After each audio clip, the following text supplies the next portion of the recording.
Ya, auzubillahiminasyaitonirrajim. Bismillahirrahmanirrahim. Assalamualaikum warahmatullahi wabarakatuh. Waalaikumsalam warahmatullahi wabarakatuh. Innal hamdalillah nahmaduhu wa nasta'inuhu wa nastaghfiruh wa na'udzubillahi min syururi anfusina wa min sayyiati a'malina may yahdihillahu fala mudhillalah wa may yudlilhu fala hadiyalah. Rabbi shrah li sadri wa yassir li amri wahlul 'uqdatam min lisani yafqahu qawli. Ya, alhamdulillah ibu-ibu, mbak-mbak semuanya, kita bisa berjumpa lagi di kajian rutin kita setiap malam Jumat ya. Insya Allah malam ini kita akan meneruskan kajian minggu lalu yang sebetulnya harusnya minggu lalu ya, tapi karena ternyata pembahasannya panjang, jadi manajemen keuangan kita bahas secara khusus di malam ini.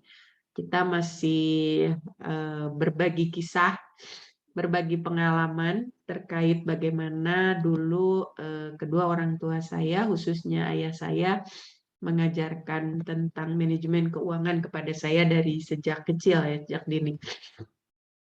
Mohon maaf ini agak bindeng karena alerginya lagi kambuh, jadi setiap kena air habis wudhu pasti meler. Ya, mudah-mudahan nanti kalau udah mulai hangat lagi suaranya kembali normal. Ya,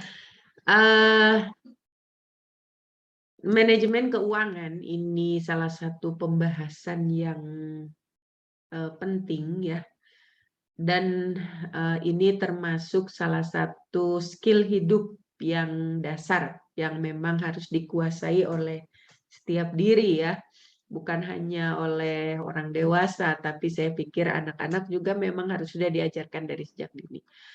Nah, kalau kita bicara manajemen, mudahnya itu kan manajemen itu seni mengelola ya. Seni mengelola sesuatu gitu kalau kita bicara manajemen.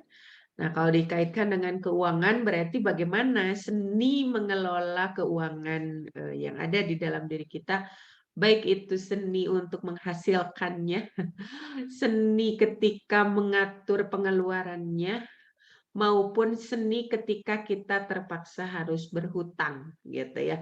Jadi ada beberapa yang memang akan menjadi pembahasan pokok kita terkait dengan manajemen keuangan. Sebetulnya sederhananya manajemen keuangan itu kan pembahasannya hanya dua ya, bagaimana manajemen pendapatan dan juga bagaimana memanage terkait dengan pengeluaran. Sudah sederhana kan sebenarnya pembahasannya, tapi pembahasan yang sederhana ini kalau didetilkan lumayan juga gitu ya. Maka terkait dengan manajemen keuangan ini, sebelum kita bahas ke bagaimana kita memanage pendapatan juga memanage pengeluaran, maka di sini saya sajikan dulu bagaimana kita memanage diri gitu ya, diri kita maupun anak-anak kita terkait dengan keuangan itu sendiri gitu ya. Ada beberapa hal yang saya rangkum menjadi pembahasan di manajemen diri sebelum kita bahas secara khusus di manajemen pendapatan, manajemen pengeluaran maupun manajemen utang gitu ya. Yang pertama, ini satu prinsip yang diajarkan oleh ayah saya dulu dari sejak kecil ya. Ketika saya belum mengenal bagaimana cara mendapatkan penghasilan gitu ya. Jadi intinya saya masih benar-benar bergantung kepada kedua orang tua saya. Nah, yang diajarkan mereka dari sejak kecil, saya harus mampu membedakan mana antara sebuah keinginan dengan mana yang namanya butuh. Nah, contoh kasusnya begini. Saya dari SD kelas 1 sampai SD kelas 5, tas sekolah saya itu aja. Gitu ya. Tas legend 5 tahun dari kelas 1 sampai kelas 5 SD. Di tengah perjalanan, ya namanya juga anak-anak ya, lihat orang ganti tas. Ya, saya juga pengen dong kayak orang-orang ganti tas. Apalagi di pertemuan sebelumnya saya pernah cerita ya, bagaimana teman-teman saya pernah bertanya ke saya setiap kali kenaikan kelas. kebetulan alhamdulillah saya selalu juara kelas kan. Nah, teman saya suka tanya gini, setiap kali habis liburan, "Endang, kamu dapat hadiah apa dari orang tua kamu?" Nah, saya aja yang ranking bla bla bla, saya aja yang nggak ranking. Kalau nilainya lebih bagus dari sebelumnya tuh, saya selalu dikasih hadiah, kata teman-teman saya gitu. Nah, saya tuh suka iri sebetulnya.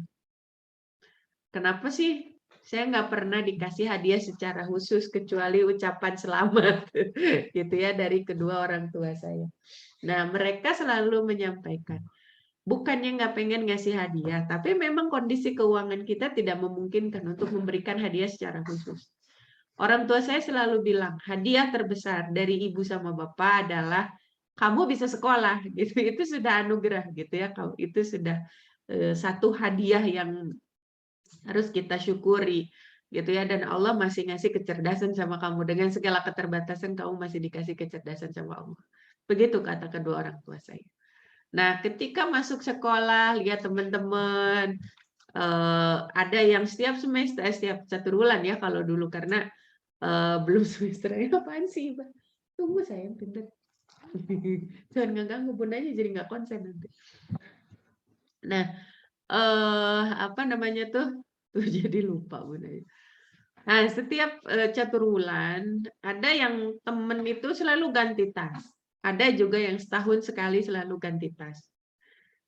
Dalam hati saya, kok saya nggak ganti-ganti ya, gitu ya, udah bosan, pengen juga tuh kayak orang lain gitu ya, ngerasain yang namanya ganti tas, ganti seragam apalagi gitu ya, tas aja itu lama gitu ya, seragam kalau udah nggak kekecilan ya nggak akan diganti, atau sudah robek-robek. Nah, bapak saya tuh selalu bilang, kenapa harus ganti? Nah, saya kan suka kadang-kadang ya keinginannya itu suka kayak teman-teman yang lain bilang pengen apa namanya tuh, pengen ngerasain ganti tas atau ganti seragam lah.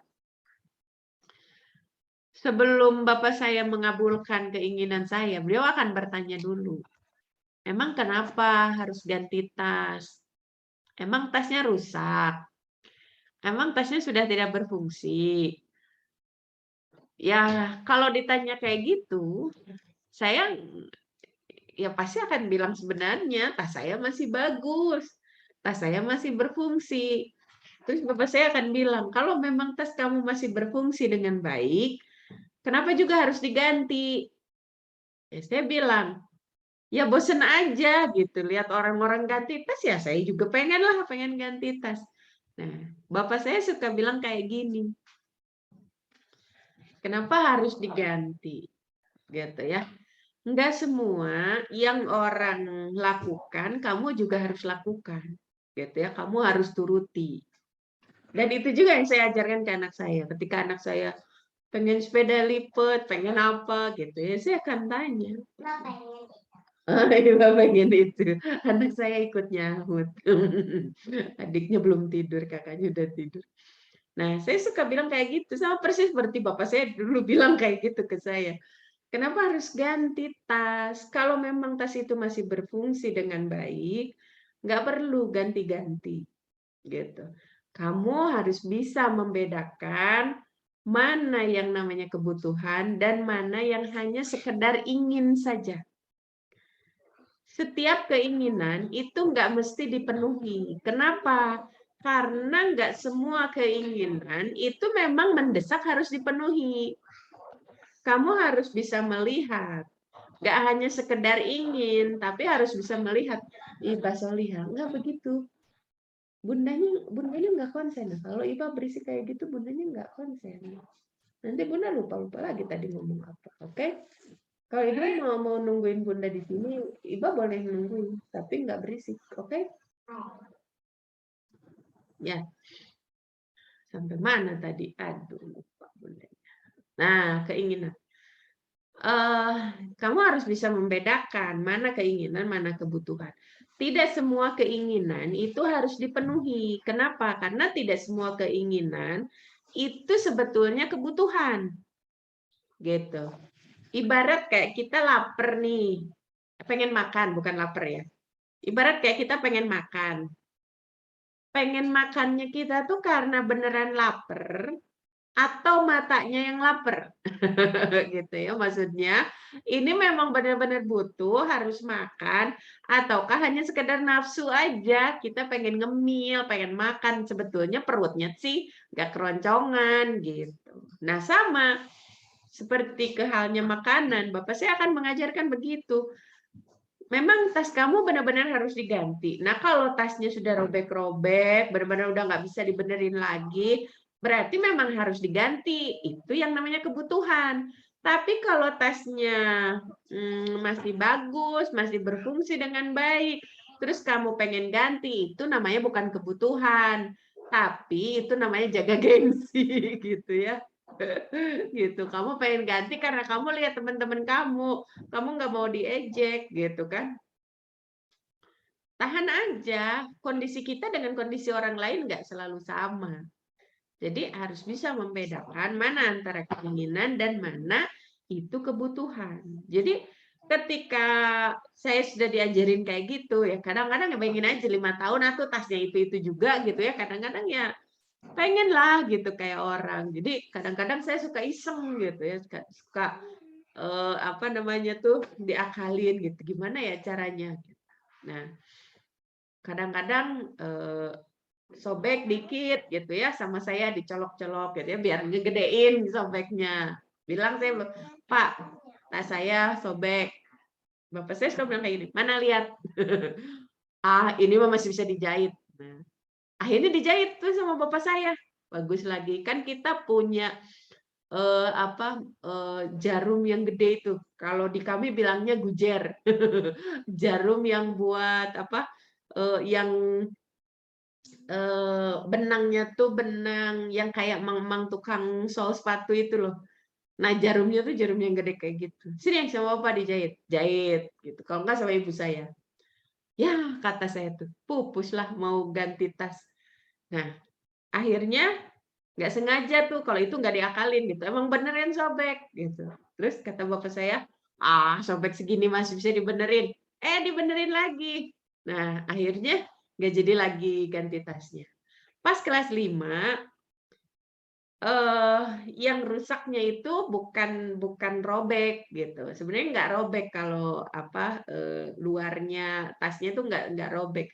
Tapi, resletingnya dol gitu. Maklum 5 tahun kan tasnya itu juga gitu ya, lama-lama dol juga tuh si resletingnya. Akhirnya saya bilang, "Nih sletingnya rusak," saya bilang. Nah, bapak saya lihat, karena bapak saya sama ibu saya kan bukan tukang jahit yang pakai mesin, apalagi kan kalau untuk tas harus mesin khusus ya.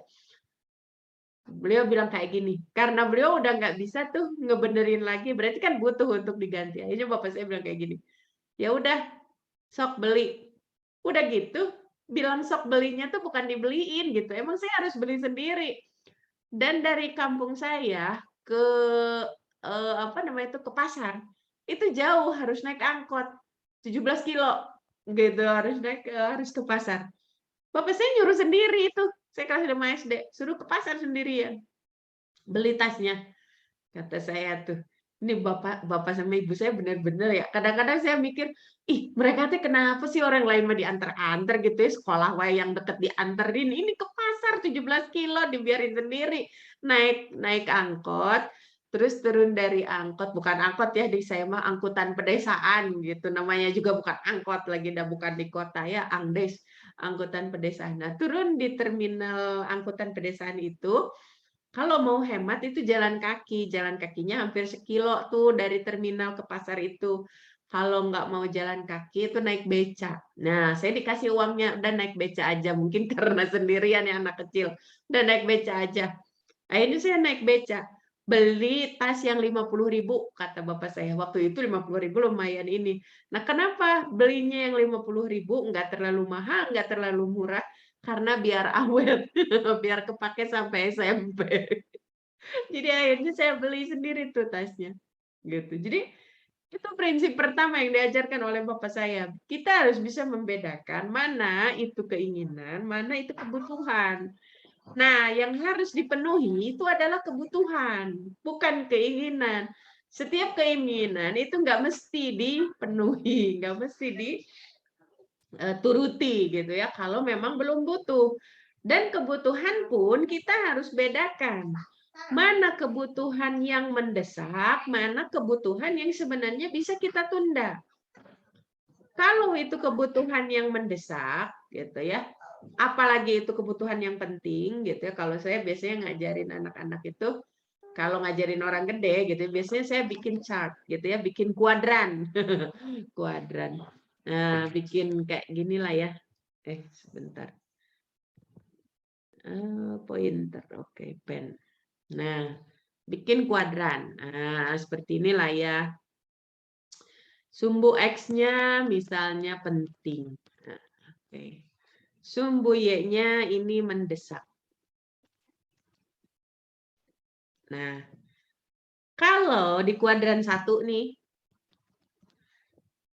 kalau misalnya sesuatu itu satu Romawi, bah, dia protes itu I bukan 1. Aduh, ada anak kecil di samping protes aja nih. Ya, kuadran 1. Kalau itu sesuatu yang kebutuhan nih, kebutuhannya itu sifatnya itu penting, juga sifatnya itu mendesak, di kuadran 1, maka ini penuhi. Penuhi sesegera mungkin.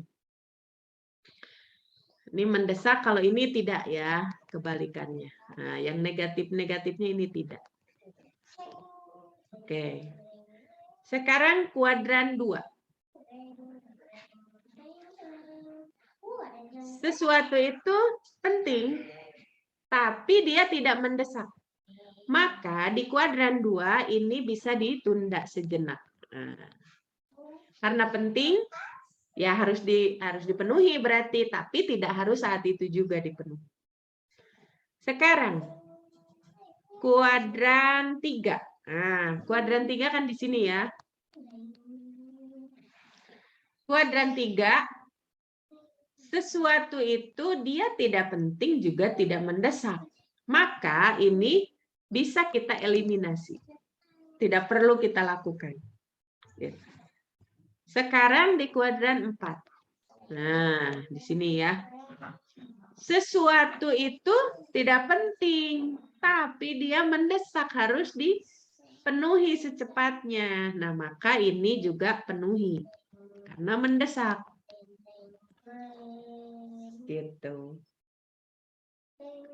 Nah, jadi dari keempat kuadran ini, yang mendesak-mendesak ini yang kita utamakan. Yang prioritas pertama banget yang inilah, gitu ya.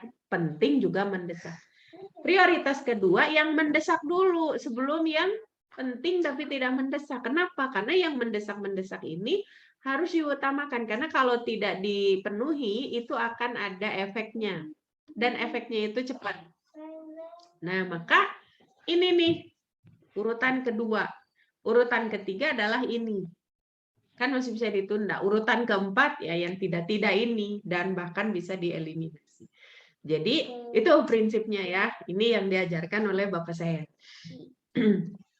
Kemudian, manajemen diri yang kedua adalah utamakan otak daripada perut.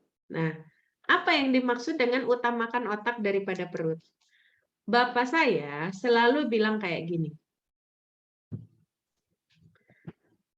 Kalau kamu punya uang, pergunakanlah uang kamu untuk membeli barang-barang yang produktif. Yang bisa membuat hidup kamu lebih baik. Nah, produktif di sini bisa produktif secara fisik maupun secara mental. Gitu. Jadi, kalau kamu punya uang, utamakan nutrisi otak, gitulah. Mudahnya. Daripada nutrisi perut. Kenapa? Kata Bapak saya, kalau kamu ngutamain perut, gitu, apa yang kamu makan cuma jadi kotoran. Kalau kamu ngutamain otak, apa yang kamu keluarkan itu jadi investasi. Kalau bahasa kitanya, bapak saya nggak kenal istilah investasi waktu itu. Intinya itu bakal jadi tabungan kamu ke depannya. Jadi, manajemen diri yang kedua, kalau kamu punya uang, utamakan uang kamu itu untuk membeli atau dibelanjakan kepada hal-hal yang akan membuat otak kamu lebih berkembang ketimbang perut. Karena kalau perut mah dikasih, ya nerima, nggak dikasih, kalau nggak sampai meninggal saat itu ya nggak usah gitu. Nah, karena apa? Kalau kamu ngutamain perut, semuanya hanya akan berakhir di kotoran gitu, di WC kata bapak saya. Nah, jadi ini yang kedua yang diajarkan oleh bapak saya, gitu ya. Jadi ketika saya setelah punya penghasilan, saya dari SD Bu Ibu, saya dari SD sudah punya penghasilan sendiri. Karena nanti ya kita bicara pendapatan nanti ya di manajemen pendapatan lebih banyak. Atau di sini nanti ya di pas modal otak dan dengkul, modal otak dan dengkul. Oke, nah jadi ketika kita punya penghasilan, apa nih yang harus kita prioritaskan ketika kita mau membelanjakan uang yang kita punya? Nah, itu yang kedua. Oke, yang ketiga. Ini yang selalu diajarkan oleh bapak saya. Bapak itu nggak punya harta saat itu, gitu ya, karena habis buat makan dan buat sekolah anaknya. Karena kami bukan dari keluarga kaya raya yang punya warisan banyak. Kami juga bukan berasal dari keluarga bapak ibu saya ya, bukan dari keluarga orang yang sekolah tinggi sehingga penghasilannya juga ya sebanding lah dengan upayanya. Gitu ya, mereka hanya lulusan SD dua-duanya. Nah, yang selalu mereka sampaikan dan ini juga yang menjadi jawaban ketika saya bertanya kenapa setiap kenaikan kelas saya nggak dikasih hadiah, gitu ya, terkait dengan yang tadi kita bicarakan di awal. Nah, bapak saya selalu bilang warisan terbaik dari orang tua kepada anaknya itu bukan harta. Kalau harta kita yang capek. Kenapa? Karena kita harus ngurus kan, harus ngurus, harus ngelola, harus ngejagain. Jadi kalau Bapak ngasih kamu barang, ngasih kamu harta, pertama, kamu yang akan capek karena kamu yang harus menjaga harta itu. Kedua, kalau Bapak ngasih hadiah, ngasih harta, kalau kamu tidak bisa mengelolanya, maka harta itu akan habis. Dalam waktu singkat, kamu nggak akan punya apa-apa. Tapi, kalau Bapak ngewaris kamu ilmu, ngewaris kamu skill, ngewaris kamu pengalaman yang banyak, maka ilmu, skill, dan pengalaman yang dikasih sama orang tua, itulah yang akan menjaga kamu, bukan kamu, gitu ya. Kalau istilah Bapak saya mah gini, kalau ngewaris harta, itu teh berat. Ibaratnya kayak gini, Bapak punya emas 5 kilo. Emang kamu rela tuh disimpan tuh emas itu di rumah gitu ya, kamu pergi-pergi emas itu disimpan 5 kilo. Disimpan di rumah, kita nggak tenang karena punya harta. Dibawa-bawa berat, membawa emas 5 kilo, kata bapak saya. Orang itu akan tahu kalau seseorang bawa harta. Kenapa? Karena hidupnya nggak tenang. Jadi pertama berat, yang kedua nggak tenang. Tapi kalau kamu punya ilmu, punya banyak skill, punya banyak pengalaman, kamu tuh pergi kemanapun nggak akan berat. Justru makin ringan. Karena kamu punya banyak hal yang akan jadi modal gitu. Kalau harta kamu yang harus menjaga, kalau ilmu, skill, pengalaman, mereka yang akan menjaga kamu dimanapun kamu berada. Itulah sebabnya kenapa Bapak nggak pernah ngasih kamu harta. Kahiji, kata Bapak saya, emang harta teu aya gitu ya. Kedua alasannya itu, gitu ya, alasan kuatnya itu. Pertama, alasannya karena memang nggak ada hartanya, gitu ya. Ada sih, bapak saya selalu bilang, ada uang, tapi cukup buat makan sama buat sekolah kamu. Bapak mendingan nyimpen uang itu buat kamu sekolah tinggi daripada sekarang dihambur-hamburin hanya sekedar ngasih kamu hadiah gitu. Sepeda aja itu saya dikasih gitu ya. Ada waktu itu dana untuk beli sepeda, tapi ya kami mikir lagi daripada sekarang beli sepeda terus nggak bisa sekolah, nanti ya udah mendingan sekolah gitu kan. Gitu. Jadi ya tadi belajar prioritas, mana yang harus didahulukan. Jadi itu yang selalu diajarkan sama bapak saya. Nah, itu juga yang kami ajarkan ke anak-anak kami gitu ya. Hirup teh kudu meurih, kudu prihatin gitu ya. Bukan berarti kita nggak boleh me time, kita ya memanjakan diri sejenak gitu ya, bukan begitu. Tapi harus tahu prinsip utamanya apa gitu. Nah, yang berikutnya modal otak dan modal dengkul. Karena bapak saya tadi prinsipnya adalah ngewaris ilmu, ngewaris skill, mewariskan pengalaman. Dari kecil, ketika saya pengen sesuatu nih, misal kayak orang-orang pengen mainan. Bapak saya selalu bilang kayak gini, kan saya tuh dari kecil mainannya sama anak laki-laki ya. Tomboy. Anak-anak punya mobil, ya saya juga pengen tuh punya mobil-mobilan. Bapak saya bilang kayak gini, kalau kamu pengen sesuatu, kalau kamu punya uang, beli sendiri. Kalau kamu nggak punya uang, ya kamu mikir gimana caranya biar kamu punya hal itu gitu ya, apa yang kamu inginkan. Misal pengen mobil-mobilan. So, kalau kamu punya duit, beli.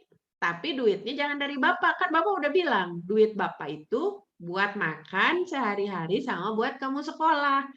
Nggak ada jatah buat kamu beli mainan. Kalau kamu mau mainan, kamu pilihannya cuma dua. Kamu beli atau kamu bikin sendiri.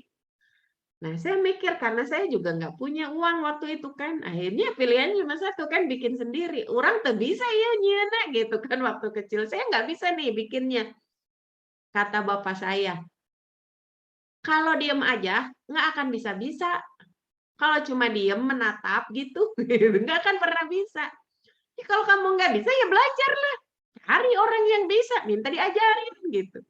Entong cicing wae gitu. Pengen sesuatu tapi kita diem aja, nggak akan pernah bisa, nggak akan pernah tercapai. So, kata bapak saya, cari orang yang bisa ngajarin kamu. Dia malu. Gitu. Ngagugulung wae ka era mah nepi ka ira ge moal bisa-bisa gitu. Kalau kita masih terus bertahan dengan malu sampai kapanpun nggak akan pernah bisa tercapai gitu. Akhirnya saya maksain diri kan, akhirnya nyari. Saya pernah pengen apa, akhirnya saya usahakan cari uyut saya lah, cari tetangga lah, cari siapa yang bisa ngajarin saya. Nah, kalau mereka lagi nggak bisa ngajarin, akhirnya saya mikir sendiri. Karena beli nggak bisa kan, akhirnya saya ngumpulin tuh barang-barang bekas, apa namanya tuh kotak sabun lah, bekas kardus lah, bekas kelapa lah atau apapun gitu. Yang bisa saya manfaatkan untuk saya bikin sendiri. Akhirnya mobil-mobilan saya bikin. Nah, teman-teman saya yang cowok, karena mereka cowok kan, diizinkan kan ke hutan sendirian, ngambil bambu sendirian, bikin tuh mobil-mobilan dari bambu. Lah, saya perempuan, gitu kan gak diizinin sama bapak saya, gitu ya. Ngegergajinya juga beda kan, tenaganya perempuan dengan tenaganya laki-laki. Nah, karena saya nggak bisa tuh ngandelin teman saya, karena teman saya juga masih anak-anak kan sama. Akhirnya ya itu, saya manfaatkan dari barang-barang bekas, akhirnya saya bikin-bikin. Gitu. Dan kebiasaan mengumpulkan barang bekas itu sampai sekarang. Gitu. Sampai sekarang itu kebiasaannya.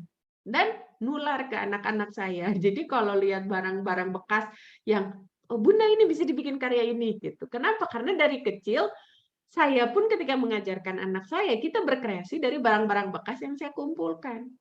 Gitu. Nanti mungkin saya kasih lihat ya, gitu ya, contoh-contoh hasil karyanya.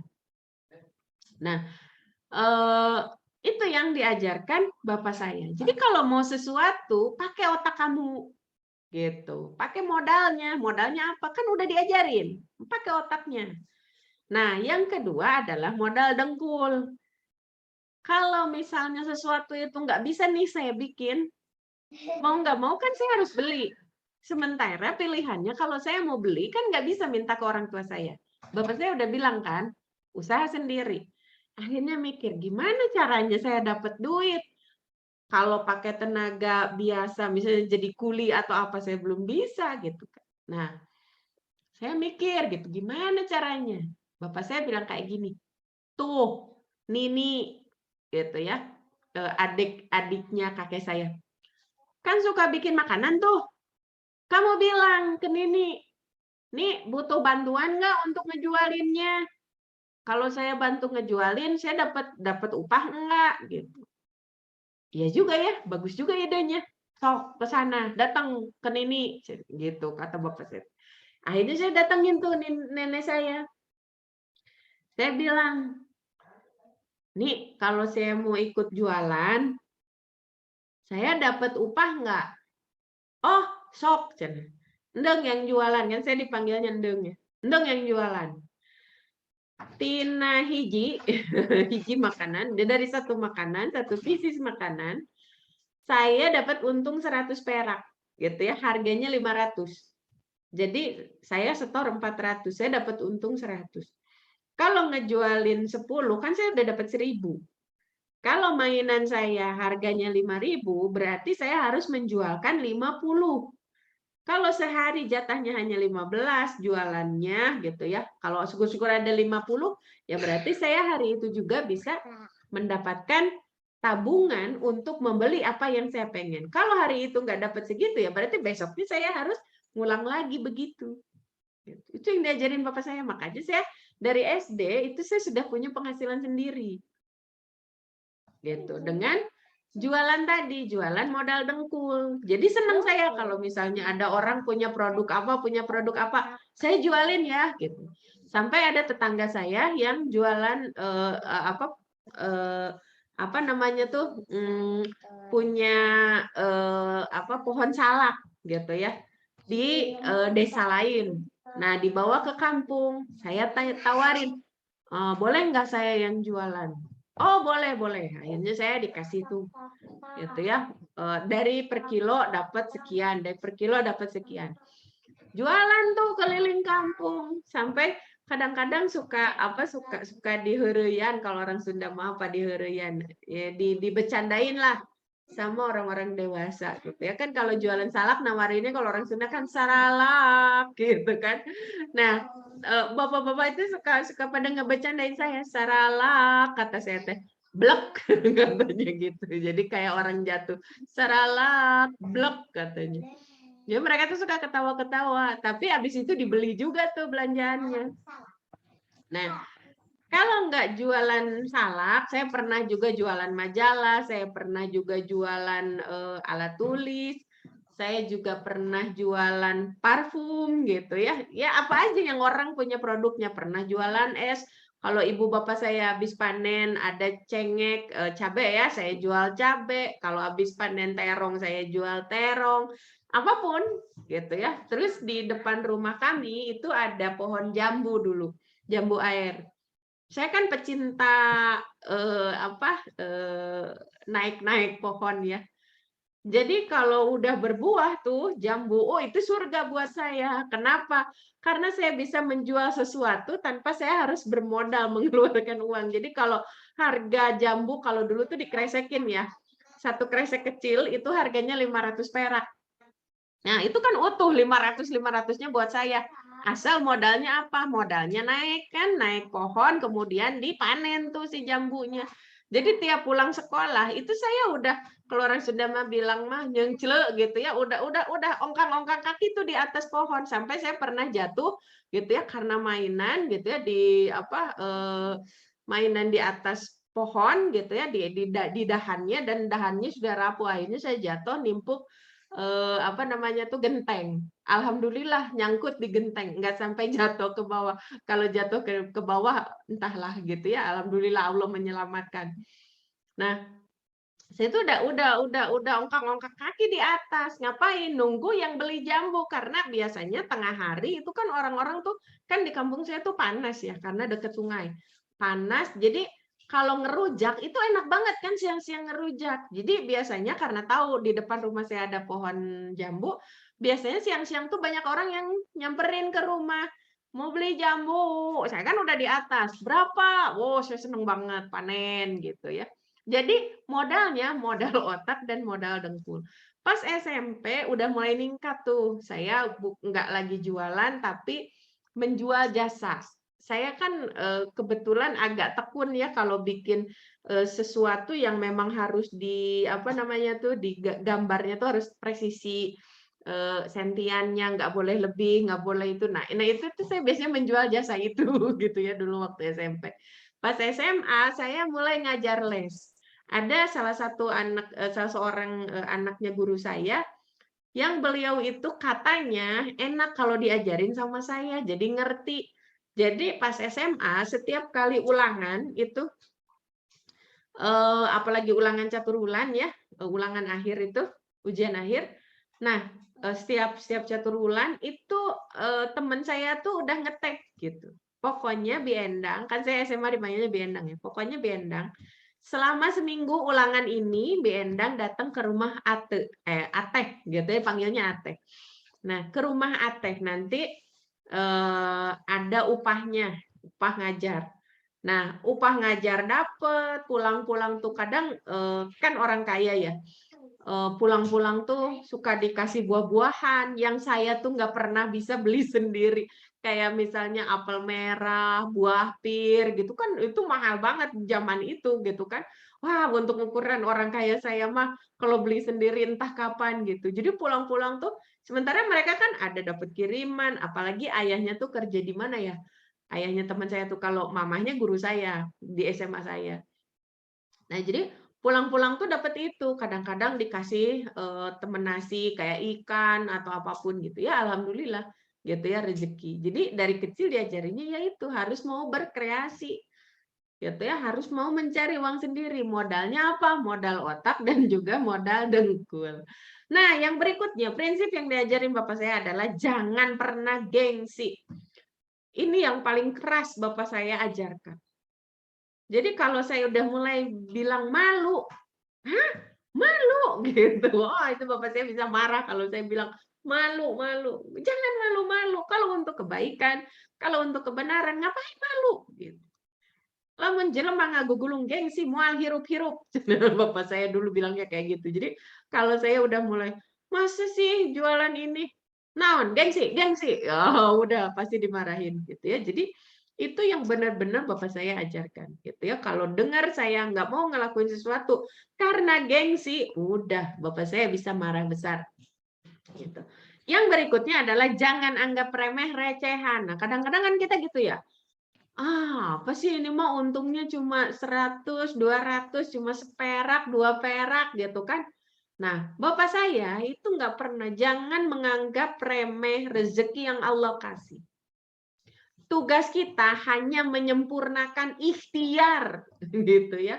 Rezeki Allah yang ngatur. Jadi pada hakikatnya ketika kita walaupun jualan nih cuma dapat untung 1.000, 2.000, kita jangan lihat besar kecil untungnya. Tapi lihatlah ini sebagai pembuktian sama Allah kalau kita sungguh-sungguh menjemput rezeki itu. Gitu. Walaupun kita ya jemputnya hanya dengan jualan 1.000, 2.000 untungnya, ya karena saat itu yang bisa kita lakukan. Yang penting sempurnakan ikhtiar itu. Maka jangan pernah anggap remeh gitu. Ini mah cuma 1.000, nggak usah lah. Nanti aja lah kita usaha yang untungnya 1 juta, 2 juta. Nah, gitu. Bapak saya jangan begitu. Selama pekerjaan itu halal, selama itu tidak melanggar hukum Allah, kerjakan. Kan pada hakikatnya rezeki itu Allah yang ngatur. Gitu. Upaya itu tidak akan pernah, ini kalau kita bicara rezeki Allah ya. apa yang kita lakukan itu belum tentu sebanding dengan apa yang Allah kasih. Kadang-kadang bisa lebih kecil dari apa yang kita upayakan, kadang-kadang justru lebih besar dari apa yang secara logika harusnya kita dapatkan. Itulah yang namanya matematikanya Allah. Jangan samakan Allah dengan kita, dengan makhluknya. Itu haram hukumnya, nggak boleh begitu. Gitu ya. Makanya kalau Bapak saya, jangan anggap remeh rezeki sekecil apapun. Tugas kita hanyalah menyempurnakan ikhtiar. Gitu ya. Nah, yang berikutnya adalah rajin mencatat. Ini ibu saya nih yang paling rajin mencatat. Kalau saya pernah bikin status ya, saya itu bukan orang yang rajin mencatat. Saya bukan orang yang rajin belajar, apalagi mencatat gitu ya. Nah, kalau ibu saya itu rajin banget mencatat. Ceritanya, ibu sama bapak saya itu saat ini diamanahi oleh Allah untuk merawat seorang nenek yang pikun. Bukan ibunya, bukan. Gitu ya. Tapi saudara jauh dari pihak ibu saya, tapi itu juga jauh gitu ya. Tapi karena rumahnya dekat, jadi kami lumayan dekat gitu ya. Nah, sekarang tuh Allah mencabut salah satu kenikmatan ingatannya, pikun. Nah, akhirnya yang ngelola hartanya, ya fisiknya itu orang tua saya dua-duanya. Suatu hari, apa sih? Kapan tidur punya?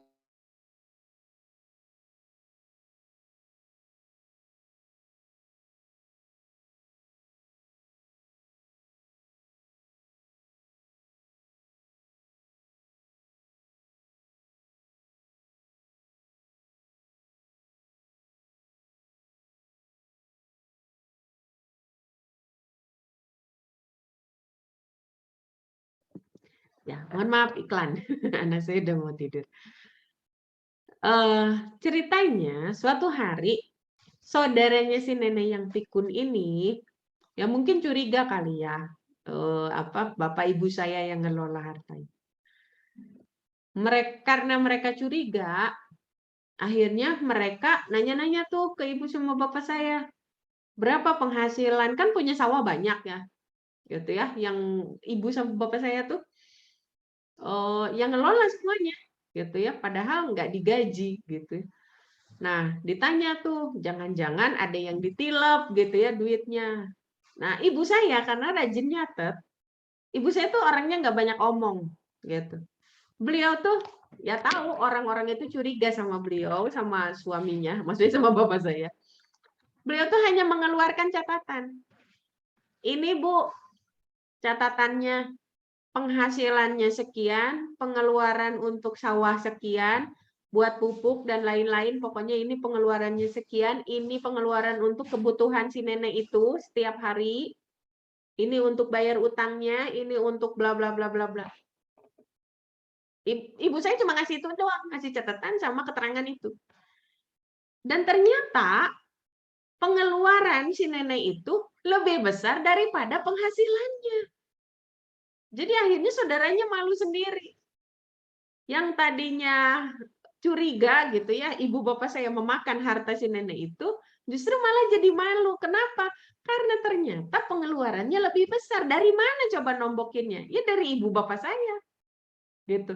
Sampai ibu bapak saya tuh bilang kayak gini, kalau ibu saya kan orangnya kan nggak mau ribut ya, nggak mau rame lah. Ya udah gitu ya. Mereka akhirnya malu sendiri, pulang lagi akhirnya. Nah, pas cerita ke bapak saya bilang kayak gini, "Kamu mah kenapa cuma digituin doang? Kalau saya yang digituin sama mereka, saya tahu mereka curiga kita makan hartanya si nenek itu," gitu kan. Kata bapak saya mah mau bilang kayak gini, "Apa? Curiga kita pakai uangnya? Ya sok atuh." Gitu ya, serahkan aja tuh si nenek itu, suruh di apa namanya itu, dirawat sama, saudaranya itu, gitu ya, termasuk harta-hartanya semuanya, sok, gitu ya, syukur-syukur gitu ya, kata bapak saya teh. Kita nggak pusing gitu ya, namanya ngurus orang pikun teh da lieur, cenah kata bapak saya teh. Belum lagi ngurus hartanya, kita juga capek gitu ya, banyak urusan, gitu ya. Kalau bukan karena kasihan, bukan karena kemanusiaan, ya apa yang akan membuat mereka berdua bertahan gitu. Nah, jadi itu salah satunya gitu ya. Ibu saya tuh rajin nyatet. Apalagi nyatet hutang, nyatet pendapatan, itu ibu saya. Walaupun sampai sekarang belum nurun sama saya ya. saya masih suka lalai mencatat. Bahkan ketika saya jualan pun, saya masih ini, kadang-kadang ada kan saya suka ngasih ini ya, ngasih kemudahan ke teman-teman. Ya udah, kalau memang butuh ilmu, sok aja bukunya pakai dulu, bayarnya mah sok kapan bisanya gitu ya. Jadi kalaupun misalnya mereka belum bisa bayar, sudah di luar akad karena saya tidak suka mencatat. Jadi kadang-kadang saya yang lupa gitu. Apalagi saya pernah kena post traumatic amnesia ya. Jadinya ya udahlah. Tapi karena teman-temannya saroleh gitu ya, solihah. Jadi kalau mereka punya utang, saya mau bayar utang. Oh, punya utang ya gitu ya. Tapi kalau saya yang berutang, saya ingat gitu ya. Itu mah pasti dicatat kalau saya yang berutang gitu ya. Jadi kalau orang lain yang berutang ke saya, kadang-kadang sayanya nggak suka nyatet gitu. Nah, itu yang sebetulnya diajarkan sama ibu bapak saya, terutama ibu saya ya, yang harus rajin nyatet. Nah, yang berikutnya, prinsip berikutnya adalah silaturahmi itu jalan pembuka rezeki. Dan ini yang benar-benar ditekankan dari kecil sampai saya gede gitu ya, sampai saya punya anak lagi, ini yang selalu diingatkan oleh bapak ibu saya. Jangan pernah memutus silaturahmi. Dengan siapapun, jangan pernah membeda-bedakan orang. Oh, ini mah gegeden gitu ya, ini mah bangsawan. Wah, kita harus mengagung-agungkan, kita harus menghormati. Enggak. Yang namanya orang sama aja. Semua orang tua, mau dia pekerjaannya office boy, mau dia apa gitu ya. Pokoknya jaga silaturahmi. Walaupun mereka bukan jalan pertolongan Allah secara langsung. Misalnya kita butuh gitu ya, misalnya lagi ada kebutuhan kan nggak mau terlibat-libat. Dan dari kecil saya diajarkan begitu sama bapak saya. Walaupun mereka nggak jadi jalan secara langsung orang yang ngasih pinjam ke kita, siapa tahu mereka jadi jalan orang yang mendoakan dan doa mereka yang dikabul. Gitu ya. Jadi jangan pernah meremehkan orang, gitu ya, apapun statusnya. Tapi lihatlah mereka sebagai seorang manusia, kalau memang mereka di atas kita umurnya ya hormati. Gitu ya, jaga adab sama mereka, adab kepada orang yang lebih tua. Kalau gitu ya mereka itu ketemu dengan orang yang lebih muda, jaga adab. Bagaimana sikap kita terhadap orang yang lebih muda? Kalau mereka sebaya, gimana kita memperlakukan orang yang sebaya? Gitu ya, jaga adab. Gitu. Nah, kemudian yang berikutnya adalah menjaga keberkahan rezeki. Gimana caranya? Pertama, taat sama Allah, karena Allah yang memberikan keberkahan. Yang keduanya apa? Jangan pelit. Kalau bapak saya tuh bilangnya kayak gini. Teu aya sejarahna jelema pelit beunghar. Nggak ada sejarahnya orang yang pelit itu kaya raya seterusnya gitu. Pasti itu ada ya. Kalau orang pelit, apalagi kalau di dalam hartanya itu ada hak orang lain, maka Allah akan mengambil hak itu.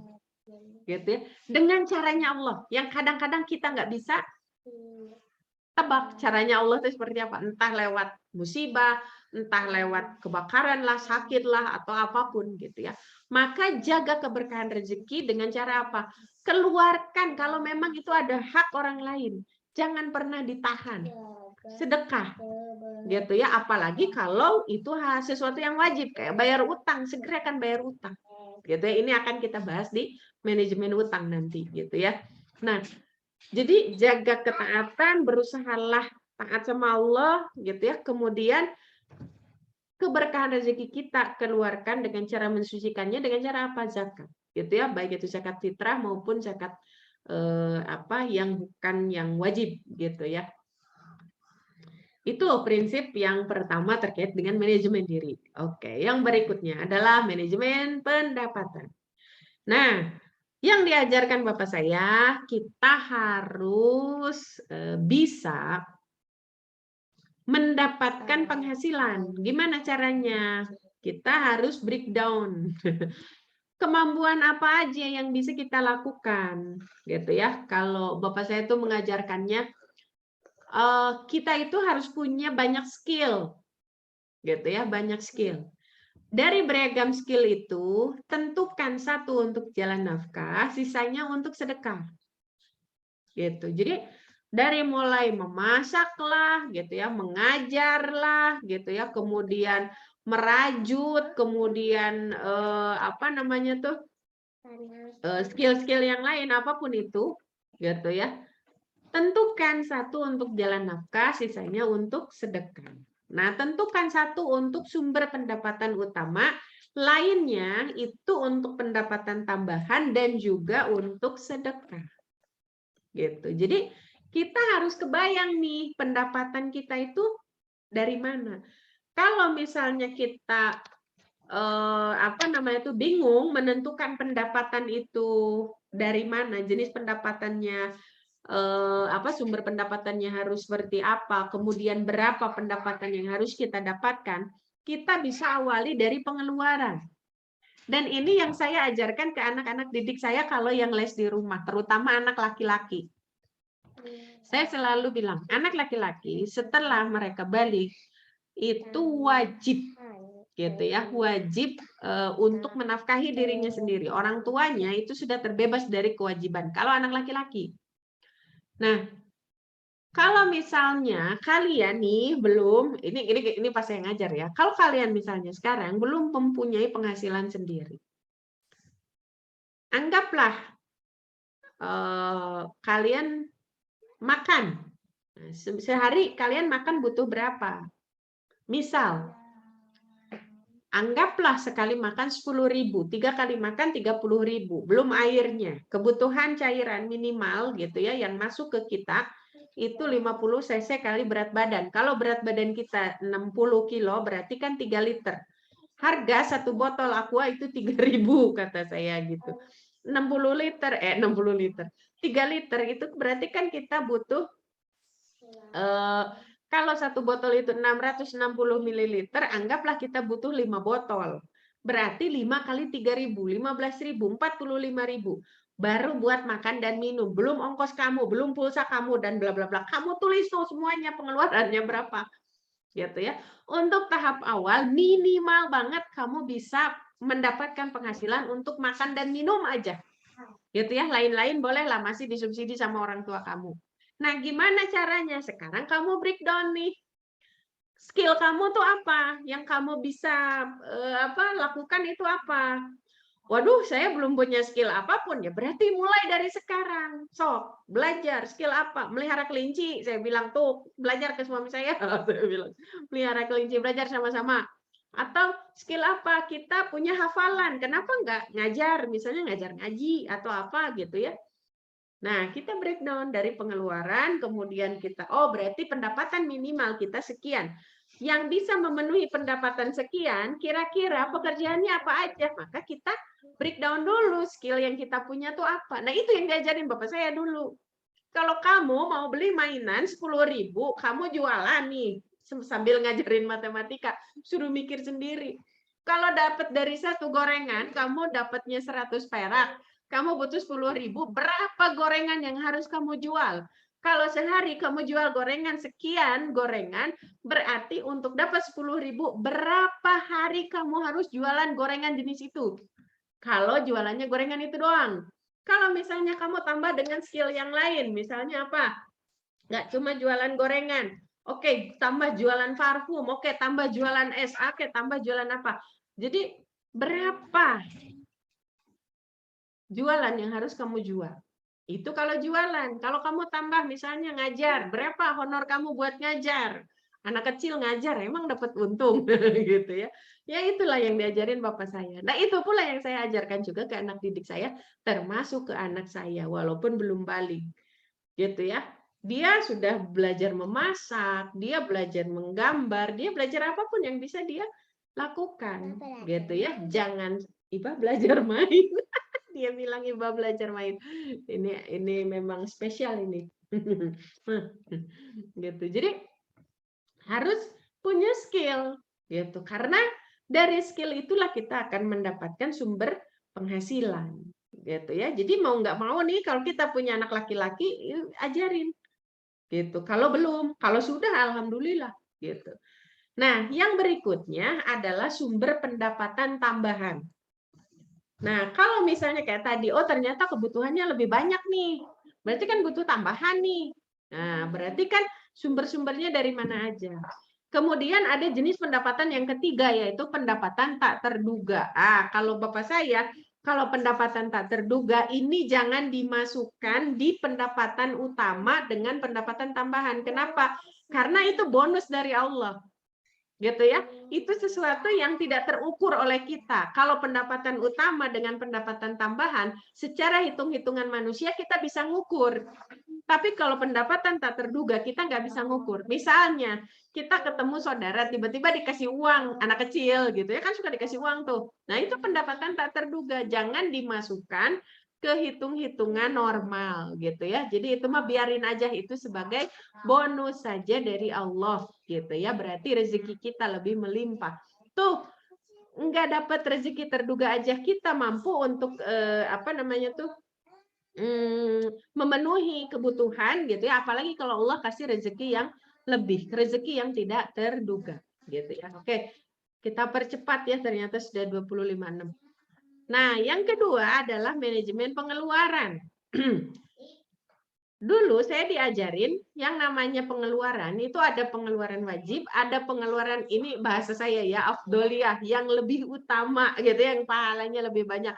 Kemudian pengeluaran untuk kesenangan, dan yang terakhir adalah pengeluaran tak terduga.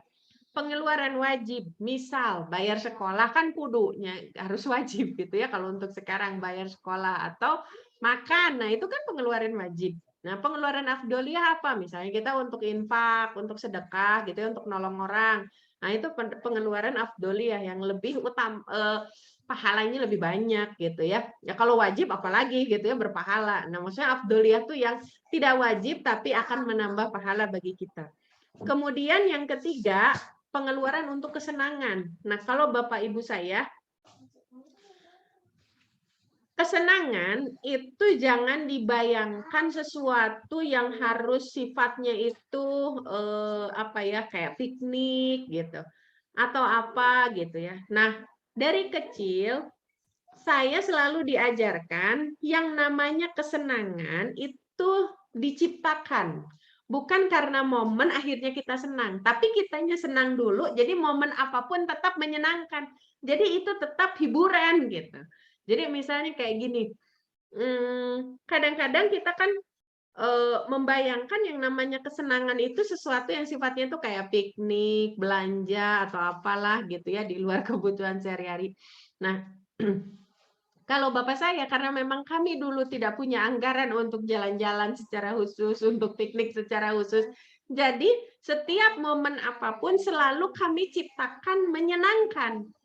Gitu. Jadi saya pun ke anak-anak begitu, nemenin bunda kuliah gitu ya. Itu hiburan buat mereka gitu ya. Mereka cari kesenangan tuh di Polban, entah lari-lari, kan halamannya luas-luas ya kalau di Polban. Ya entah mereka lari-lari lah, terus main di lapang basket lah, atau kalau saya lagi bimbing tim mobil, mereka ikutan nyoba naik mobilnya, foto-foto di mobilnya gitu ya. Itu menyenangkan. Tapi bukan piknik secara khusus gitu ya. Jadi mindsetnya dirubah dulu, bukan piknik dulu baru kita senang, tapi kita senang dulu, apapun momennya itu selalu menyenangkan. Kita akan selalu dapat kesenangan di situ. Jadi akhirnya kita tidak perlu apa namanya tuh, pos pengeluaran untuk kesenangan secara khusus, karena setiap momen adalah menyenangkan.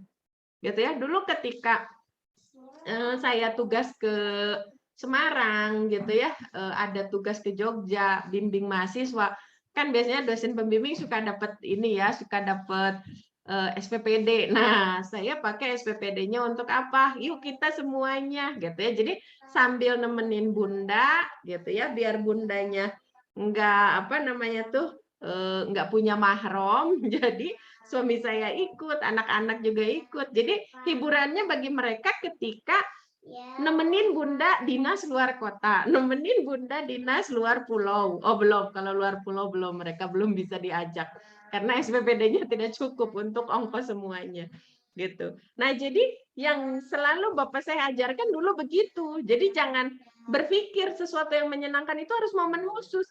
Ya anggap aja semua momen adalah menyenangkan gitu. Jadi kayak saya ketika kuliah di luar negeri, ya udah sekalian ya itu anggap aja itu hiburan dari Allah gitu ya, untuk jalan-jalan gitu ya. Jadi nggak ada momen yang secara khusus gitu. Jadi pengeluaran untuk kesenangan ini bisa diminimalisir gitu ya, karena setiap momen adalah menyenangkan. Ini kalau yang diajarin bapak saya ya. Kalau yang punya pendapat lain ya silahkan. Kan judulnya juga meneladani ya. Ya suka-suka saya cerita keluarga saya gitu kan. Nah inilah prinsip keluarga saya. Gitu. Kalau memang itu bermanfaat ya alhamdulillah silahkan tiru, silahkan lakukan gitu. Jadi kalau bagi kami nggak ada yang namanya pengeluaran secara khusus untuk leisure gitu ya, untuk kesenangan gitu. Karena setiap momen itu harus kita create untuk menyenangkan gitu. Maka kami kalau misalnya mau pergi kemana gitu ya, ada tugas misalnya bapaknya kemana kita ikut gitu ya. Kami sudah perjanjian. Ini momen yang nggak biasa nih gitu ya. Jadi kita harus senang-senang. Jadi kalau nggak ada yang namanya rewel-rewel gitu. Kalau misalnya ada yang mulai rewel, ingat gitu ya, kita mau senang-senang sekaligus, misalnya kerja sekaligus apa gitu ya. Jadi karena pos pengeluaran ini bisa kita gunakan untuk jaga-jaga kalau ada pengeluaran tak terduga gitu ya. Nah ini juga harus kita pikirkan karena kan kita nggak pernah tahu ya ke depan akan ada apa, akan terjadi apa gitu ya. Tetap kita harus punya cadangan. Tapi kalau dalam Islam, nah pengeluaran tak terduga ini akhirnya jadi tabungan ya bagi kita, maksudnya nabung. Nah kalau dalam Islam, nabung itu nggak boleh kalau nggak ada tujuan. Contohnya gini, saya punya uang 10 juta, ya udahlah saya tabung aja. Nggak boleh. Kenapa? Karena bisa masuk ke pasal ke pembahasan menimbun uang. Gitu. Boleh kita saving, kita nyimpen, tapi harus ada tujuan. Oh, untuk umroh, oh, untuk anak nikah, oh, untuk apa. Nah, jadi jelas peruntukannya untuk apa. Nggak boleh kalau hanya sekedar, ya udahlah saya pokoknya pengen nabung, weh, gitu. Nggak bisa. Harus ada tujuannya, gitu ya. Ini dibahasnya nanti ya secara khusus, nggak malam ini. Oke, yang terakhir adalah tentang manajemen utang, karena sudah 21.02. Yang pertama, prinsip yang diajarkan Bapak saya, berutang itu boleh, tapi kalau sudah benar-benar nggak punya pendapatan, memang kita butuh uang segera, gitu ya, ternyata tidak tercover dari pendapatan selama ini, maka berutang itu boleh, gitu ya. Tapi jangan dijadikan gaya hidup. Nah, tapi di sini ada catatan. Berutangnya sama siapa? Yang pertama, jangan berhutang ke bank yang selalu diajarkan Bapak saya. Kenapa? Karena pasti kita akan terjerat bunga. Kalau dulu Bapak saya kan belum tahu tentang hukum riba. Intinya tahu karena kalau di bank kan berbunga. Nah, daripada kita bayar bunganya, gitu ya. Jadi bengkakan jadi berapa kali lipat. Maka jaga sikap biar orang percaya kepada kita. Kadang kita bingung mau pinjam ke siapa karena kita tidak punya relasi. Yang pertama, yang kedua ada relasi tapi kita nggak dipercaya sama relasi kita. Gitu. Maka Bapak saya selalu mengajarkan pertama adab, yang kedua sikap gitu. Jadi dari kecil kamu harus berpikir dulu kalau mau ngelakuin ini apa dampaknya buat kamu, buat keluarga kamu. Nah, ini sudah kita bahas di awal ya. Jadi karena beliau menanamkan itu, jadi akhirnya kan kita tertanam ya. Jadi ketika mau ngelakuin sesuatu kita mikir dulu. Nah, sikap kita itu akan membuat orang trust. Gitu ya. Orang yang beradab gitu, apalagi kalau dia berilmu, gitu, apalagi punya skill, siapa sih yang nggak seneng? Itu yang selalu diajarkan Bapak saya. Pertama, kita harus punya adab. Yang kedua, bekali diri dengan ilmu dan juga skill. Gitu. Jadi orang itu seneng gitu ya sama kita. Nah, jadi kalau mau berutang jangan ke bank. Gitu ya. Karena bank itu ada bunganya. Gitu. Kalau sekarang karena saya sudah paham, oh bunga itu adalah riba dan riba itu ngeri. Gitu ya ancamannya. Allah dan Rasulnya aja memerangi coba. Gitu ya, kok Allah wae diperangi, orang rek lompat ke mana gitu. Kita mau lari kemana coba kalau Allah memerangi kita? Mau berlindung sama siapa? Gitu ya. Nah, yang kedua, gitu ya, ketika kita berani berutang, oh ini salah tipe, salah ngetik. Kalau terukur, jadi kita berani berutang kalau utangnya itu kira-kira bisa kembalikan, bisa kita kembalikan. Jadi Kalau saya, biasanya kalau memang terpaksa harus berutang, saya cari dulu ini sumber penghasilan saya apalagi nih, gitu ya. Yang terukur ya, bukan penghasilan tak terduga. Yang terukur, oh saya bulan ini saya bakal dapat arisan nih, atau saya bulan ini akan dapat transferan, entah transferan buku lah, entah apalah, entah beasiswa atau apapun lah, atau penghasilan saya dari apa ngajar yang lain gitu ya, atau penghasilan saya dari pos yang mana gitu, atau penghasilan suami saya gitu ya. Nah, biasanya saya akan berani berhutang kalau memang saya bisa mengukur untuk bayarnya maksudnya. Dan itu juga akan menentukan akad. Kan berutang itu harus ada akad. Salah satu akadnya akan pengembalian. Misalnya, oh saya dapat arisannya tanggal 30 misalnya. Takutnya kan mundur gitu ya. Oh ya udah saya kembalikan tanggal 1. Misalnya saya berutang. Saya dapat arisan tanggal 30 Maret gitu. Tapi misalnya takut telat atau apa, ya udah saya janjikan saya akan mengembalikan tanggal 1 April. Kenapa? Kalau tanggal 1 biasanya saya gajian kan, jadi saya bisa bayar. Kalaupun uang arisan saya meleset gitu ya, belum kumpul semuanya, saya bisa bayar dari uang gaji saya gitu ya. Jadi saya akan berani berutang kalau terukur, dan begitupun dengan ibu bapak saya. Biasanya mereka berani berhutang kalau mereka punya aset, misal kayak kemarin tuh bapak saya, oh bapak teh butuh mau bayar mau beli sawah, ada yang nawarin sawahnya kejepit, harganya sekian misalnya. Saya mau berutang, mikir tuh bapak saya mau berutang. Nah, buat balikinnya apa? Bapak punya kambing sekian ekor, sekian ekor, sekian ekor. Kalau dijual, diuangkan, gitu ya. Nanti dapat sekian juta misalnya. Nah, tapi kalau dijual sekarang kan murah. Dijualnya nanti Lebaran Haji gitu ya. Jadi bilang ke orang yang bapak saya nyari utang itu, saya butuh uang sekian, tapi saya baru bisa mengembalikan bulan haji karena saya punya kambing sekian sekian sekian gitu ya, untuk menutupi hutangnya sekian sekian sekian gitu ya. Kalau dijual sekarang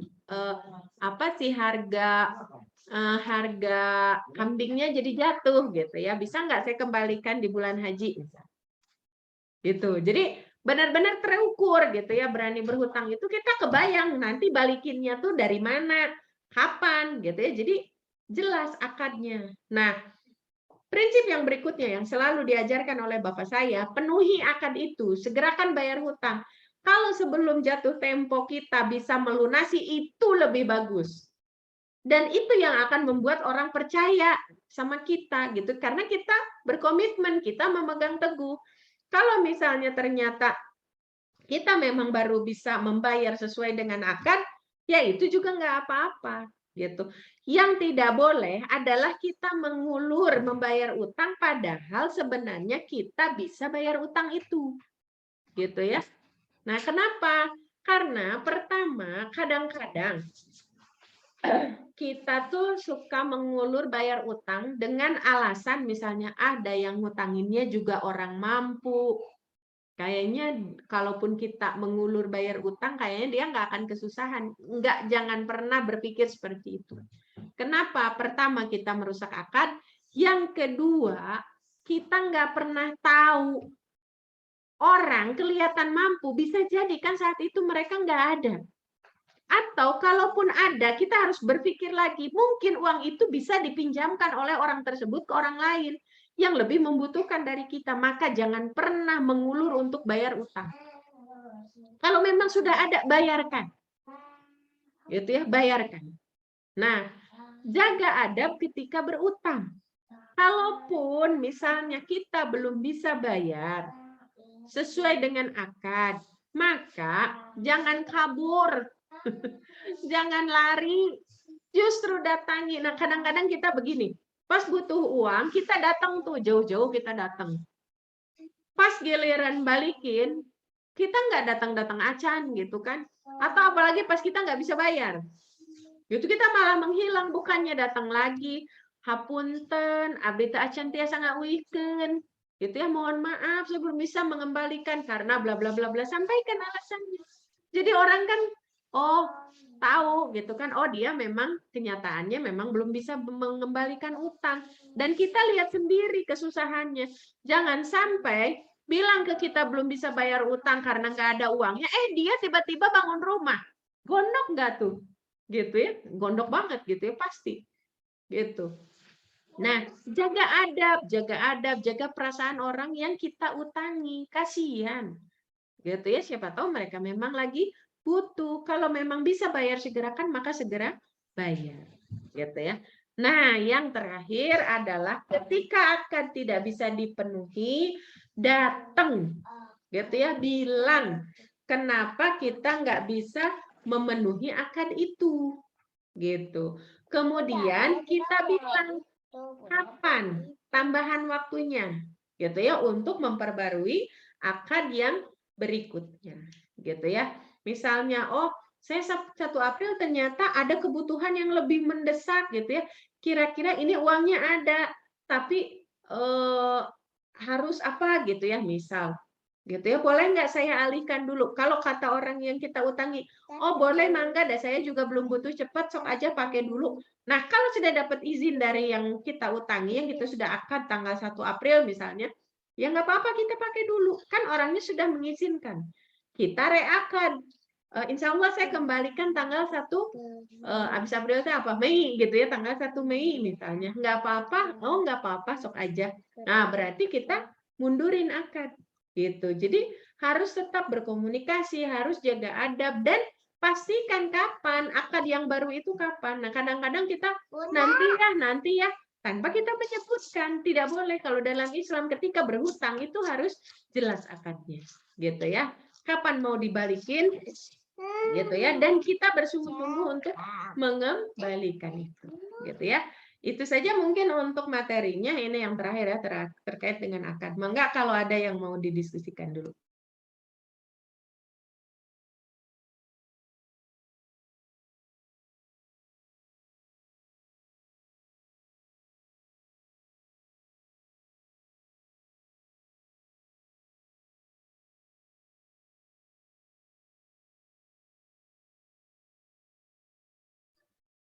Pak, barangkali ada yang mau didiskusikan. Mudah-mudahan bisa difahami ya. Mohon maaf kalau yang terakhir-terakhir dipercepat.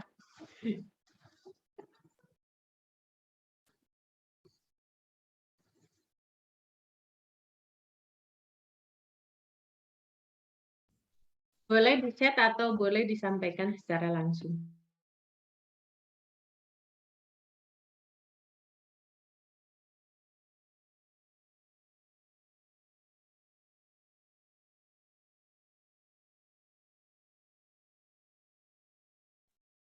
Assalamualaikum, Bu. Waalaikumsalam. Ya, maaf ya, Bu, off cam. Iya, nggak apa-apa, Bu. Mau tanya kan tadi harus investasi leher ke atas. Harus investasi leher ke atas. Tapi kalau contoh kasusnya seperti saya single parent, kadang saya jadi nggak tahu sih prioritas investasi ke atas itu apakah mendahulukan anak atau saya gitu, karena saya juga kan istilahnya sebagai tulang keluarga juga harus nambah skill ya untuk menambah pendapatan. Tapi di saat bersamaan ada saya mikir untuk menjaga anak harus sebenarnya harus bisa menjadi sendiri gitu ya. Jadi saya juga ingin investasi yang ke atas juga, cuma budgetnya sangat terbatas.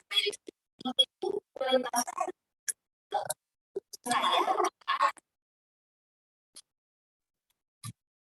Ibu, hapunten, di saya putus-putus ya suaranya, jadi saya tidak menangkap pertanyaannya. Mungkin Bu Fitranti bisa di chat, Bu. Oh gitu.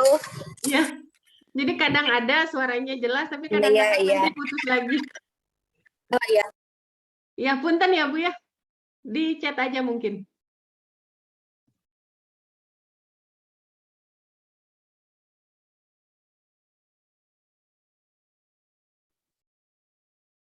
Ya, karena putus-putus, jadi kita tunggu pertanyaan dari Bu Fitranti ya. Tadi saya nggak bisa nangkap soalnya pertanyaannya.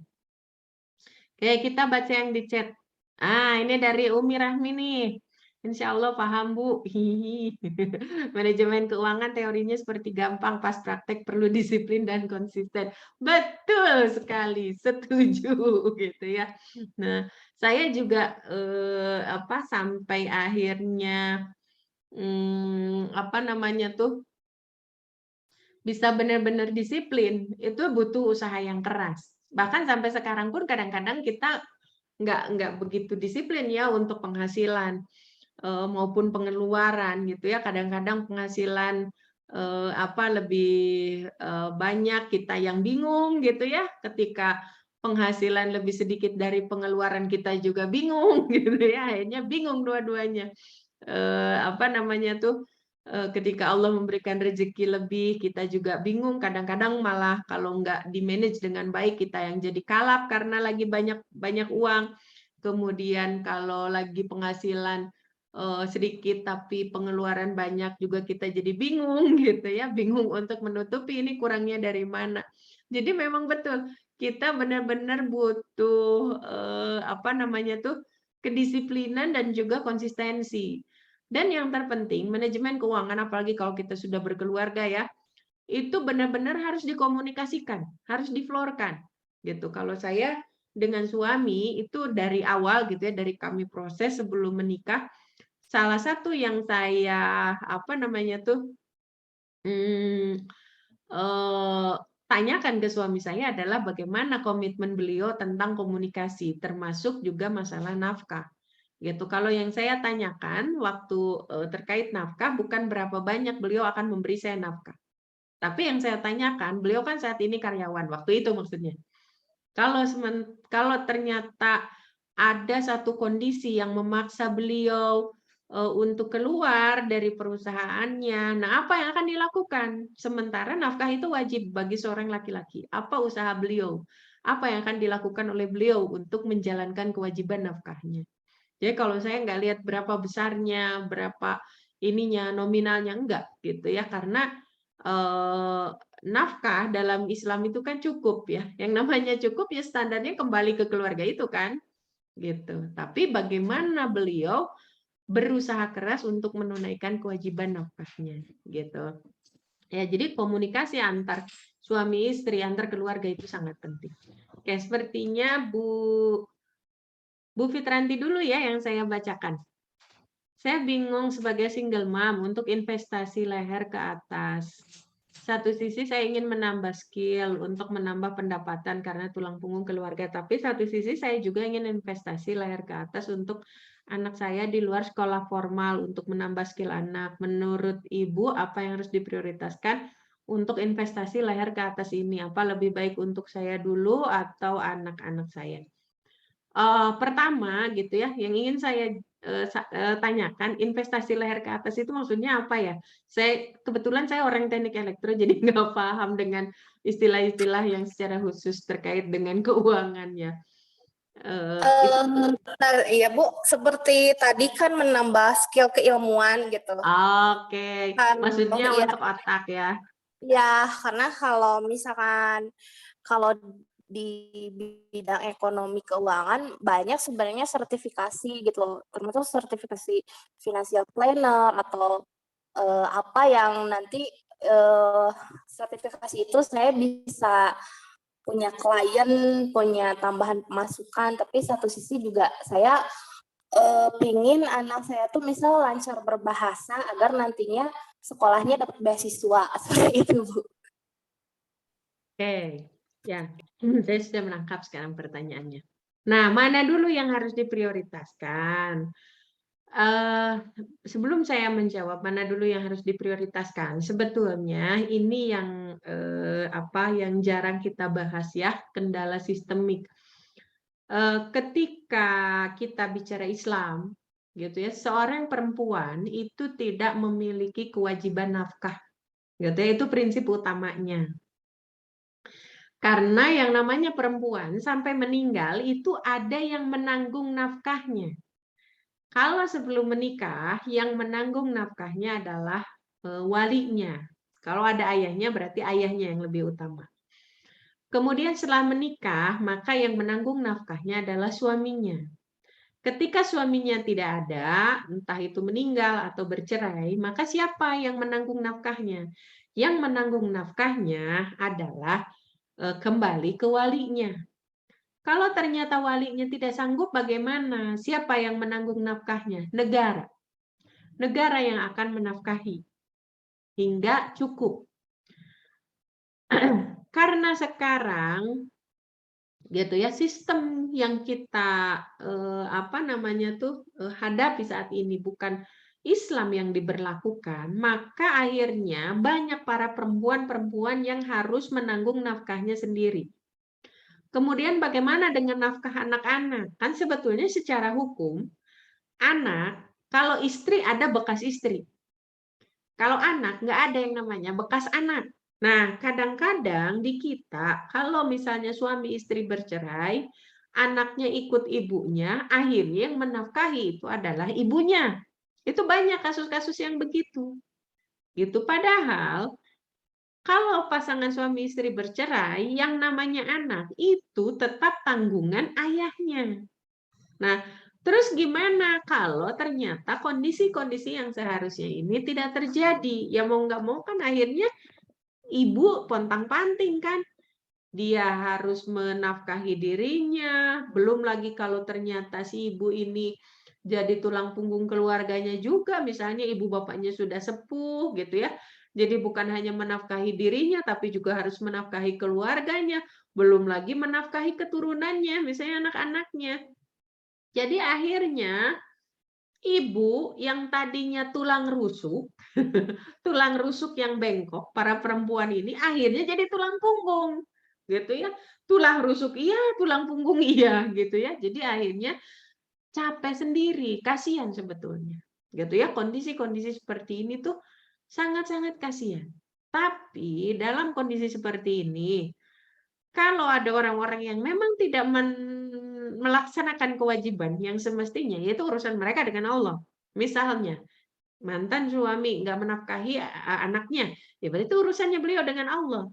Selama kita sudah mengingatkan, tapi mereka masih seperti itu, ya itu urusan mereka dengan Allah.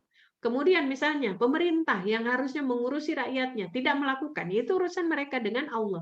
Kita sebagai rakyat wajib memuhasabahi. Memuhasabah itu apanya? Mengingatkan, gitu ya, menasehati. Boleh nggak? Harus kalau dalam Islam itu, gitu ya. Rakyat itu harus menjadi sarana untuk memuhasabahi rakyatnya. Nah, sekarang gimana? Kan butuh solusi nih, gitu ya. Seorang ibu single mom, gitu ya. Di satu sisi kita pengen mengutamakan untuk menambah skill, karena dengan tambahan skill otomatis kan kita bisa menambah sumber pendapatan, karena mau nggak mau kan kita jadi tulang punggung. Tapi di sisi lain kita pun pengen gitu ya anak-anak kita justru lebih berkembang gitu ya, dengan harapan anak-anak akan dapat beasiswa gitu. Nah, mana dulu yang harus diprioritaskan? Kalau saya pertama, bisa nggak kalau dua-duanya ini diselaraskan. Misal kita menambah skill, anak kita yang ngajarin. Nah, gitu. Bisa nggak seperti itu?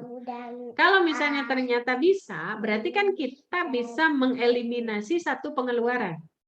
Gitu ya, misalnya pengeluaran untuk les anak gitu ya, yang tadinya kita bayar keluar, akhirnya kita sendiri yang ngajar. Oh, ternyata nggak bisa tuh kayak gitu. Balik sekarang. Bisa nggak kita menambah skill tanpa mengeluarkan biaya? Gitu. Ini yang selalu jadi penekanan dari bapak saya dulu ketika kecil. Ketika kamu ketemu dengan orang pintar, punya skill, kejar dia. Gitu ya, jaga silaturahmi. Karena kita bisa dapat skill baru dari mereka, kita dapat ilmu dari mereka tanpa kita harus membayar. Tapi bukan berarti kita memanfaatkan orang itu, enggak, gitu ya. Karena membersamai orang yang punya ilmu, orang yang punya skill, otomatis kita akan belajar banyak kan, gitu ya, dengan membersamai mereka. Gitu. Misalnya ketika mereka ngajar, boleh nggak saya jadi asistennya? Gitu ya. Nggak apa-apa deh yang ngoperasiin laptop, gitu ya. Nggak apa-apa deh saya yang bikinin PowerPoint-nya, nggak apa-apa deh saya yang apanya, gitu kan. Yang penting kita bisa apa namanya tuh dapat ilmu, dapat skill tanpa harus mengeluarkan uang lebih banyak. Kalau saya pun sama Bu seperti itu. Saya pernah ikut sertifikasi internasional dan itu biayanya jutaan gitu ya. Waktu itu tuh 9 sampai 10 juta yang untuk neuro linguistic programming ya waktu itu.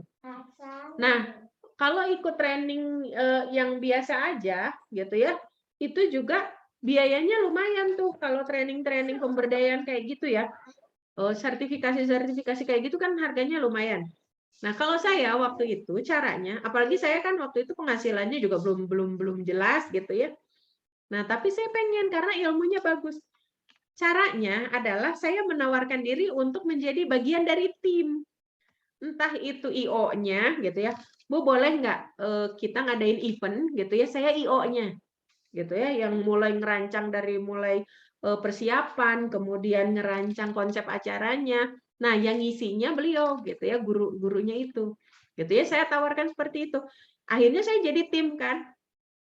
Nah, karena saya jadi tim, mau nggak mau kan saya hadir di situ kan, saya nongkrong di situ kan sampai selama acara berlangsung gitu ya. Memang saya nggak dapat sertifikat karena kan saya bukan peserta, tapi setidaknya saya dapat ilmunya. Nah, dengan ilmu itu kita bisa menambah keahlian kita kan walaupun sertifikat belum dapat. Nah, sambil kita kembangkan ilmunya itu, gitu ya, sambil kita nabung untuk apa namanya tuh sertifikasi. Nah, waktu itu karena saya jadi tim, akhirnya dan saya jadi IO, saya dikasih tuh sama guru saya, oke, satu peserta Endang dapat berapa ratus ribu gitu ya dari tiap peserta. Memang tidak mudah kan kalau training-training mahal kayak gitu kan susah ya nyari pesertanya gitu ya. Tapi dari satu peserta sok boleh dikasih 500.000 misalnya. Akhirnya kita berjuang keras kan untuk cari peserta. Disitulah kreativitas kita diuji. Nah, alhamdulillah tuh pernah satu event itu yang daftar itu sekitar berapa ya? Sekitar 10 gitu, 10 orang kan lumayan tuh dapat 5 juta gitu ya kalau dari satu orang 500. Walaupun perjuangannya berdarah-darah gitu kan. Nah, akhirnya dikumpul-kumpul tuh dari situ saya akhirnya bisa ikutan sertifikasi gitu. Dan cari sertifikasi yang memang apa namanya tuh lebih murah. Gimana caranya? Misalnya gitu ya, kalau kita tergabung ke dalam sebuah lembaga, biasanya SDM di lembaga itu, kalau memang kita peduli dengan perkembangan lembaga, pasti akan diutamakan si SDM ini mereka tersertifikasi juga. Gitu. Akhirnya guru saya bilang kayak gini, karena salah satu bagian dari orang yang ngetes kitanya itu adalah guru saya, akhirnya kita dapat diskon. Kemudian salah satunya gurunya beliau lagi gitu ya, akhirnya kita dapat diskon dari situ. Gitu ya. Jadi kita tetap bisa sertifikasi internasional tapi tidak terlalu full. Kalau bayar ke lembaga pusatnya kan yang internasionalnya tetap harus bayar kan. Udah ada standarnya, tapi minimalnya dari guru-guru yang di Indonesianya karena mereka sudah punya kedekatan dengan kita karena kita timnya, nah itu yang didiskonnya dari situ. Jadi yang tadinya harus bayar 8 atau 10 juta itu bisa lumayan kan, dikurangi sejuta juga lumayan gitu, kurangi 2 juta juga lumayan gitu. Kalau saya dulu begitu Bu, gitu ya tekniknya, karena saya kan nggak punya penghasilan yang longgar, tapi saya tetap ingin memberdayakan otak saya gitu ya. Saya tuh tipe yang begitu. Kalau ada sesuatu yang menarik bagi saya akan mengupayakan untuk bisa. Nah, kalau memang saya nggak bisa secara formal dulu, ya saya cari jalur yang informal dulu. Gimana caranya nih, gitu ya, supaya skillnya itu saya dapat dulu, baru nanti sambil berjalan saya juga ikut sertifikasi, karena tetap kan sertifikat itu kan tetap butuh ya, walaupun sertifikat itu tidak menjamin skill. Tapi kan enaknya kalau kita informal dulu, skillnya sudah dapat pas sertifikasi. Jadi ketika ikutan sertifikasi itu kita memang bisa mempertanggungjawabkan sertifikat itu karena secara skill juga kita sudah mumpuni gitu. Kita sudah punya pengalaman gitu. Kalau saya begitu, Bu. Jadi mana yang harus diprioritaskan sebetulnya lihat dulu kepentingannya. Gitu. Ada alternatif enggak? Gitu. Jadi begitu ya Bu Fitranti. Ya, jazakillah Bu. Jadi secara teknis lebih tergambar gitu Bu ya. Karena diberi contoh yang sangat teknikal gitu ya Bu. Terima kasih Ya, Bu. sama-sama Wak Iyaki. Oke, kita lihat dulu di chat ya. Saya mohon izin lebih apa namanya tuh?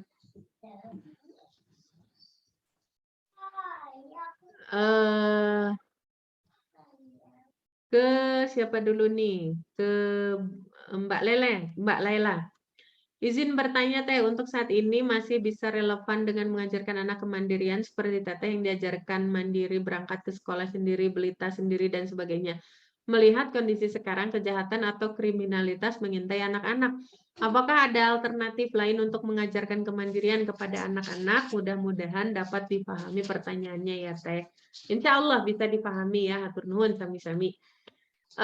Kalau untuk teknis sekarang gitu ya, kalau saya sendiri, saya tidak mengajarkan apa yang diajarkan oleh bapak saya dulu gitu ya, tanpa pengawasan.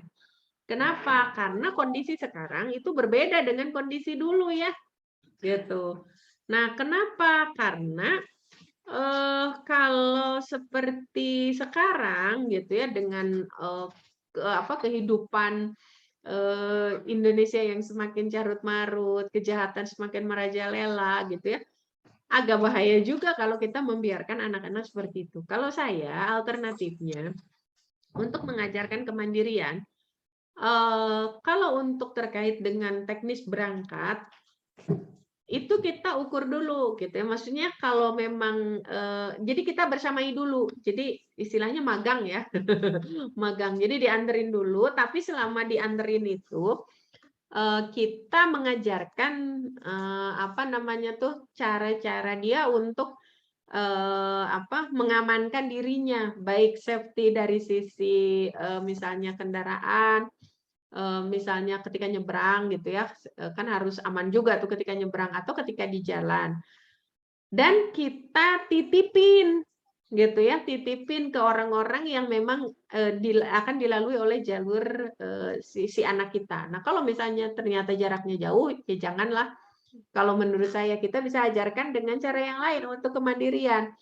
Kalau kami biasanya awali dari rumah, misalnya kecakapan-kecakapan yang memang bisa dia lakukan di rumah. Kalau untuk bepergian, memang kami belum lepas.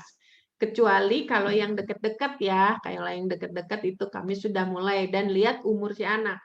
Kalau misalnya anak itu sudah bisa melakukan pembelaan diri, gitu ya, walaupun ngeri juga sekarang mah anak-anak gede aja kan nggak lepas dari penculikan ya, yang disamperin pakai mobil langsung didorong masukin ke mobil kan itu ngeri juga gitu. Kalau kami memang untuk hal itu kami pun tidak melakukan gitu ya. Jadi ajarkan kemandirian dari sisi yang lain. Contohnya misalnya dari sisi kebutuhan hidup, dari sisi penghasilan gitu ya.